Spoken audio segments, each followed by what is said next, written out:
Hello दोस्तों, आपके अपने YouTube चैनल एग्जाम फास्ट में स्वागत है। मैं संदीप सर आज आप लोगों का ज्योग्राफी का अगला सेशन लेकर आया हूं, जो कि काफ़ी महत्वपूर्ण है। आपके आगामी वनडे प्रतियोगी परीक्षाओं के लिए काफ़ी महत्वपूर्ण है। तो चलिए हम लोग आते हैं आज के जो है सेशन को देखते हैं, जो महत्वपूर्ण है। आपको आंसर भी बताना है, इसमें क्या क्या आंसर हो सकता है।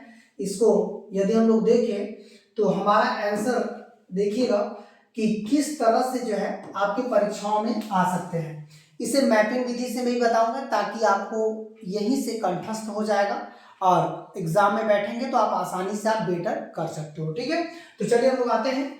यहाँ पर देखिएगा, केरल के तट को कहते हैं तो कोंकण तट किसको कहते हैं, मालाबार तट कहते हैं, कोरोमंडल तट कहते हैं, कनार तट किसको कहते हैं। ठीक है, इसका मतलब है कि इसे यदि हम लोग देखा जाए तो कोंकण तट ये पश्चिम घाट के पास होता है, पश्चिम घाट। और ये तट कहाँ से है, ये तट होता है सौराष्ट्र से। ये देखिएगा, सौराष्ट्र से न्यू मंगलौर तक, न्यू मंगलौर। अच्छा, सौराष्ट्र से न्यू मंगलौर के बीच में कितने राज्य आएंगे, ये देखिएगा, आपका महाराष्ट्र आएगा। ये देखिएगा महाराष्ट्र, फिर आपका गोवा आता है, फिर आपका कर्नाटक आता है, क्योंकि कर्नाटक में ही जो है न्यू मंगलौर है। तो अब क्लियर हो गया कि कोंकण तट जो है कहां से कहां तक है। अब आते हैं कि मालाबार तट, ये मूल रूप से जो है कहां पे है, तो ये भी पश्चिम तट पे है, लेकिन एक ही राज्य में है। वो कहां पे है, केरल में है। कोरोमंडल तट यदि हम लोग बात करें तो ये आपका दो राज्यों में फैला हुआ है, एक तमिलनाडु में फैला है कोरोमंडल, और एक आपका कह सकते हैं कि आंध्र प्रदेश में। यही कोरोमंडल ऐसा तट है जहां पे क्या होता है, जाड़े में वर्षा होती है, जाड़े में वर्षा इसी कोरोमंडल तट पे। और ये कौन सा मानसून से वर्षा होती है, उत्तर पूर्व मानसून से जो है जाड़ों में वर्षा होती है। मतलब इसे लौटता हुआ मानसून भी कहते हैं या उत्तर पूर्व मानसून कहते हैं, जहाँ पे जाड़ों में वर्षा होती है। ये बहुत ही महत्वपूर्ण है आपकी परीक्षाओं के लिए। यहाँ हमेशा लगातार क्वेश्चन पूछे जाते हैं।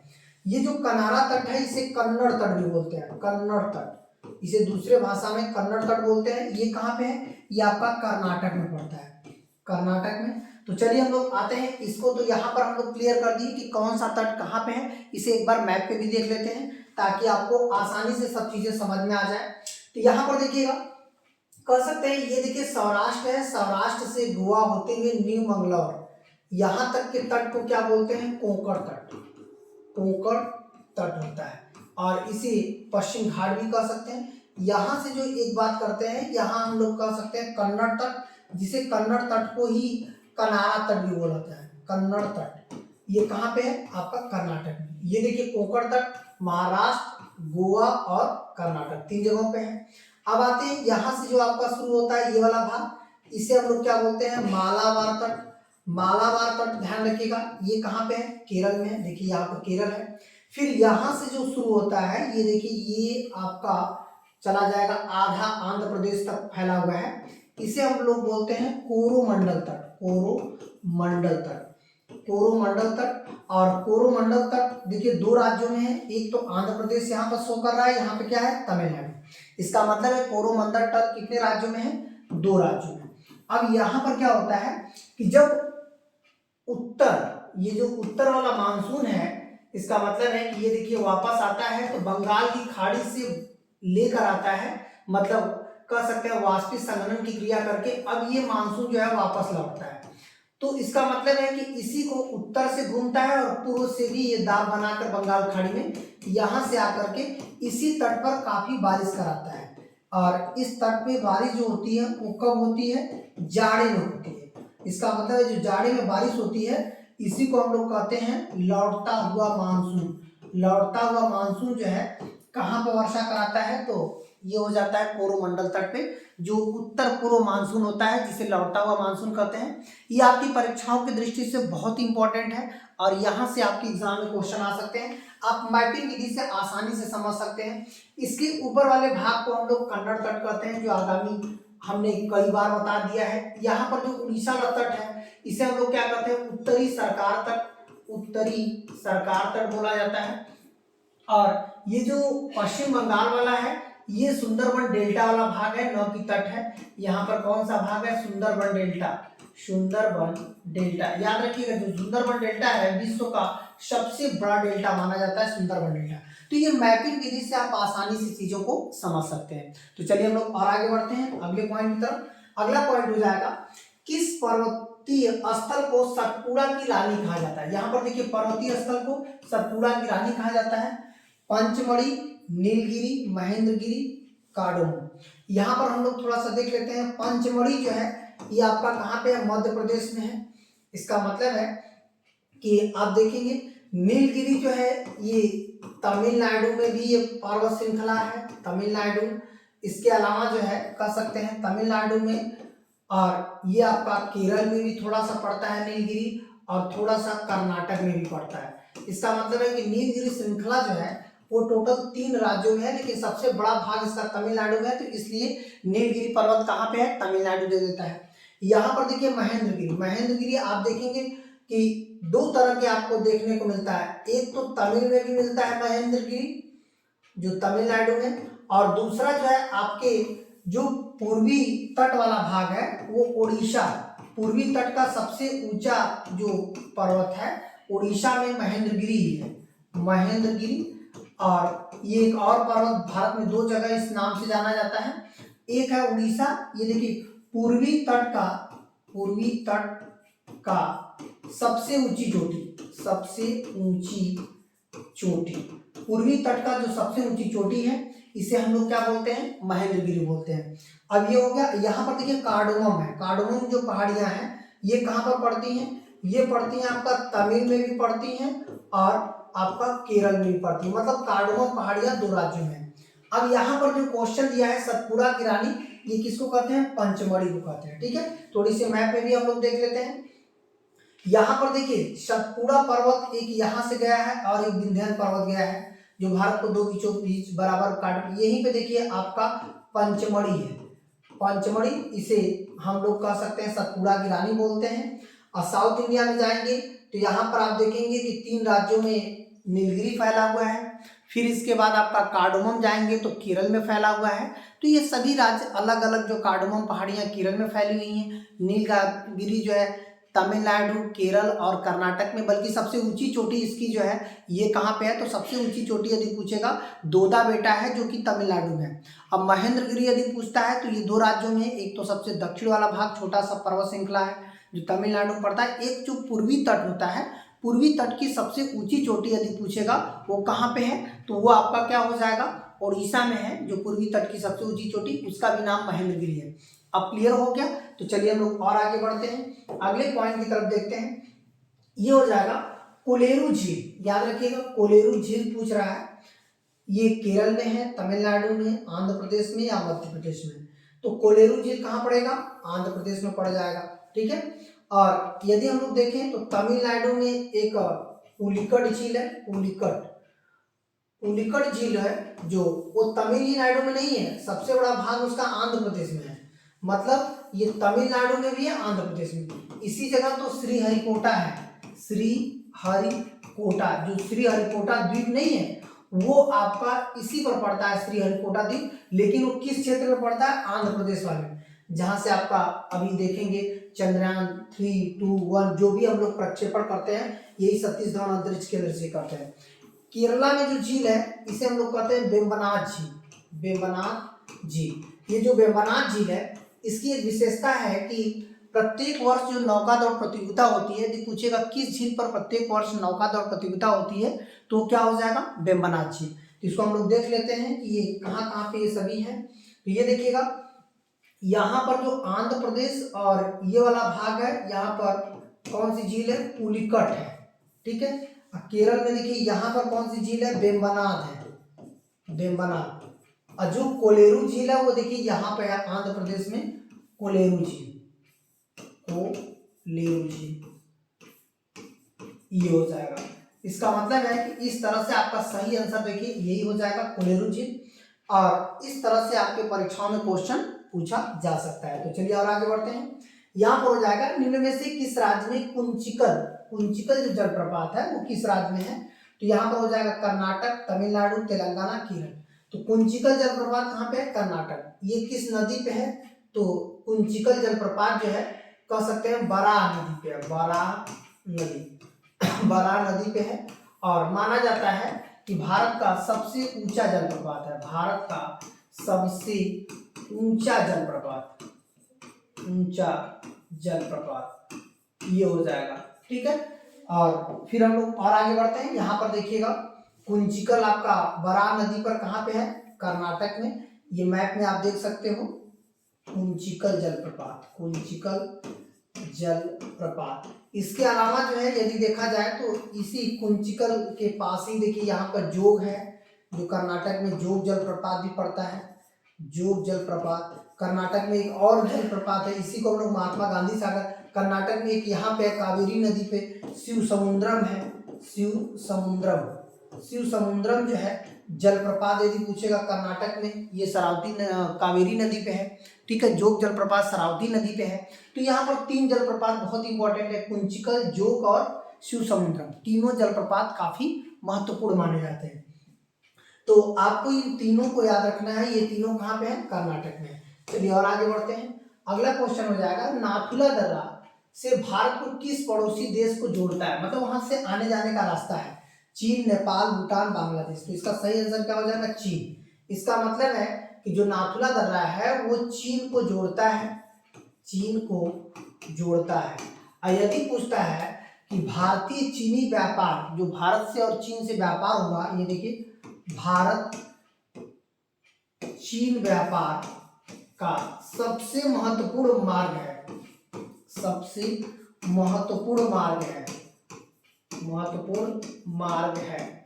इसका मतलब है कि भारत चीन व्यापार का सबसे महत्वपूर्ण भाग है। हालांकि इस दर्रे के साथ 1962 से दर्रा बंद हो गया था, इसका मतलब इसे बंद कर दिया गया था।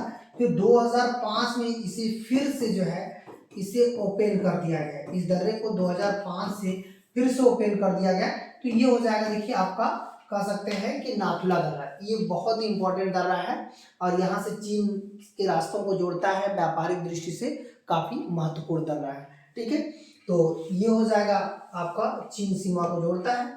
ठीक है, अब यहाँ पर हम लोग देखें तो यहीं से देखिए चीन सीमा है और यहाँ पर 2 दर्रे पड़ते हैं, एक आपका नाथुला पड़ता है, नाथुला दर्रा, और एक आपका जो है उसके ठीक नीचे पड़ता है जेलेस्पा दर्रा, जेलेस्पा दर्रा। याद रखिएगा जो नाथुला और जेलेस्पा दोनों कहाँ पे हैं? सिक्किम में, दोनों जो है सिक्किम में है। तो यहाँ से देखिए क्वेश्चन बनने के चांसेस बहुत ज्यादा रहते हैं नाथुला से, क्योंकि नाथुला हमेशा चर्चा में रहता है। नाथुला जब से जो है 2005 से चालू किया गया है, तब से भारत में चीनी जो है व्यापार काफी ज्यादा मात्रा में बढ़ गया, मतलब चीन से भारत का व्यापार। और 1962 में इस दर्रे को चीन युद्ध के बाद बंद कर दिया गया था। ठीक है, तो इतना आपको ध्यान रखना है। और दर्रा जैसे आपका यहाँ पर बोमडिला दर्रा है, बोमडिला, बोमडिला जो दर्रा है, यहाँ से भी तिब्बत जाने का रास्ता है। ये देखिएगा तिब्बत जाने का रास्ता है, यदि पूछेगा तिब्बत जाने का रास्ता। फिर इसके बाद यहाँ पर देखिए उत्तराखंड में थांगला है, मानापाल है, नीति है, और कह सकते हैं कि थांगला, मानापाल, नीति, लिपुलेख ये हो जाएगा। हिमाचल प्रदेश में रोहतांग है, सिक्किला है, बड़ा लाचा है। और इधर देखिए आपका जम्मू कश्मीर साइड में जाएंगे तो जोजिला हो जाएगा। ठीक है, और लद्दाख में जाएंगे तो काराकोरम दर्रा हो जाएगा। तो ये बहुत ही महत्वपूर्ण दर्रे जो है माने जाते हैं। तो इस तरह से यहाँ पर जो है दर्रे से संबंधित क्वेश्चन बन सकते हैं। ठीक है, और आगे बढ़ते हैं। यहाँ पर काठियावाड़ प्रायद्वीप, काठियावाड़ जो तट होता है वो हम लोग किसको बोलते थे? राजस्थान, गुजरात, महाराष्ट्र, मिजोरम। तो इसका सही आंसर क्या हो जाएगा? जो है गुजरात। ये देखिएगा काठियावाड़, थोड़ा सा मैप पे देख लीजिएगा, ये जो वाला भाग है ना, ये वाला भाग, इसे हम लोग बोलते हैं काठियावाड़ तट। ये देखिएगा काठियावाड़ तट, इसी भाग को काठियावाड़ तट बोलते हैं, ये गुजरात में है। इसके नीचे वाला भाग जो है ये आपका कोंकण कहलाता है, कोंकण तट कहलाता है, जो कि आपको इसके नीचे के सभी बता दिए हैं। कन्नड़ तट किसको कहते हैं, मालाबार तट किसको कहते हैं, उधर जो है कोरोमंडल तट किसे कहते हैं, आंध्र तट किसे कहते हैं, उत्तरी सरकार तट किसे कहते हैं, ये सभी आपको क्लियर करा दिया गया था। चलिए और आगे बढ़ते हैं।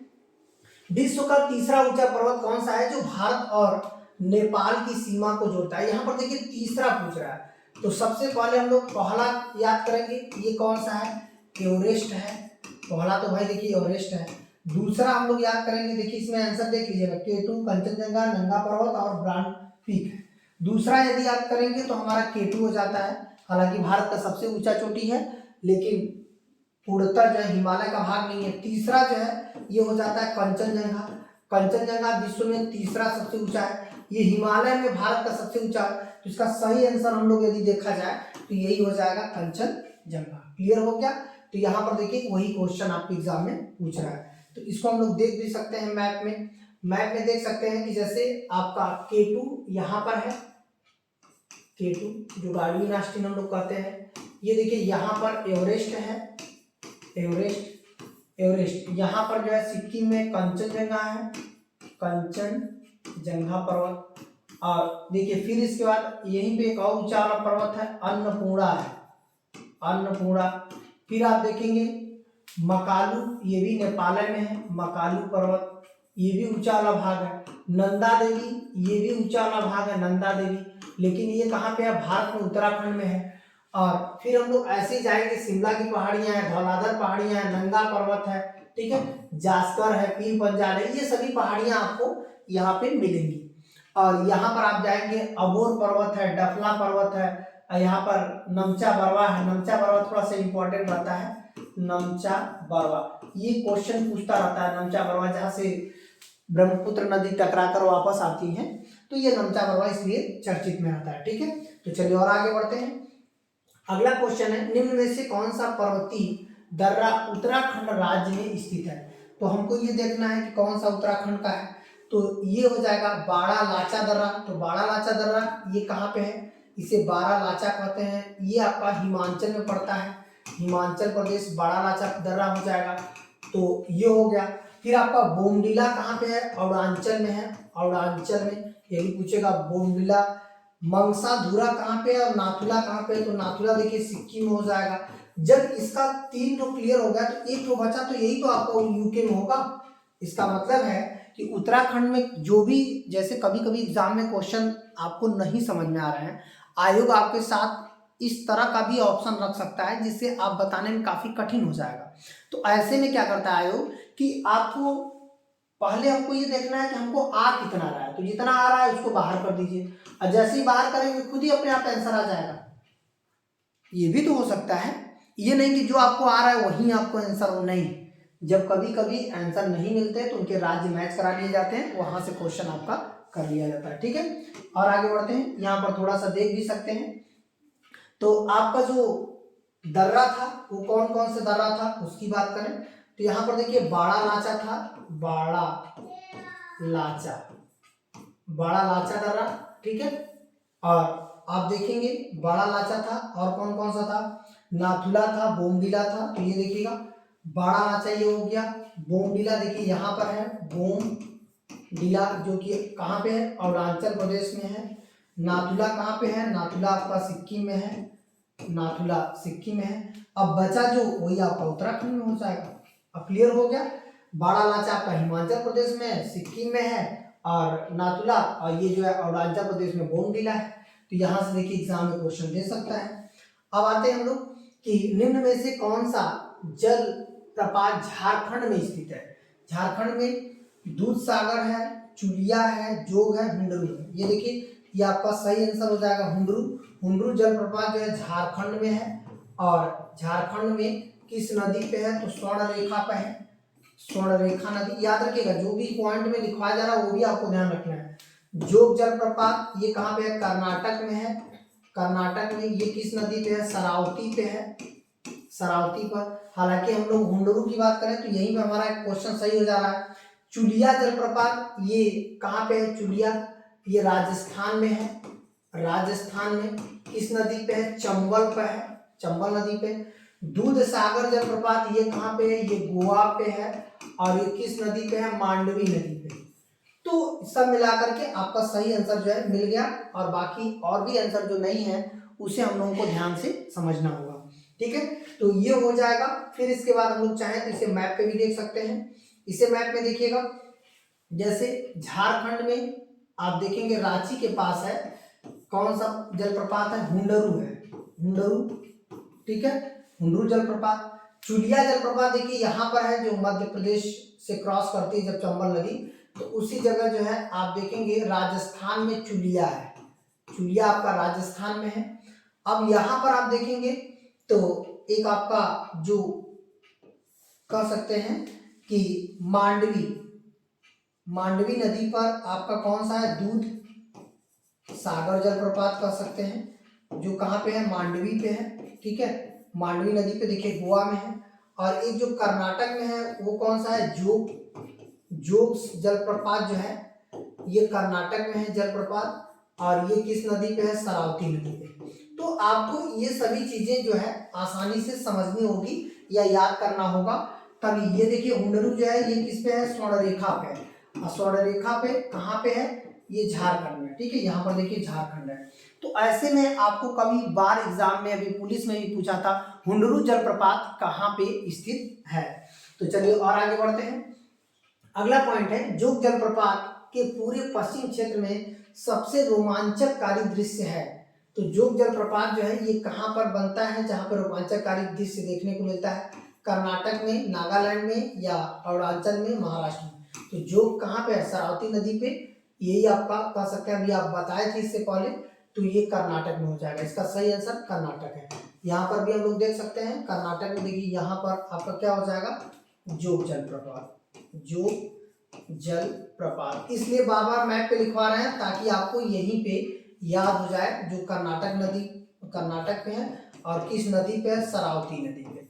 हालांकि इसे जो है हम लोग जोग जलप्रपात को गांधी सागर भी बोलते हैं, गांधी सागर जलप्रपात, गांधी सागर जलप्रपात भी बोलते हैं।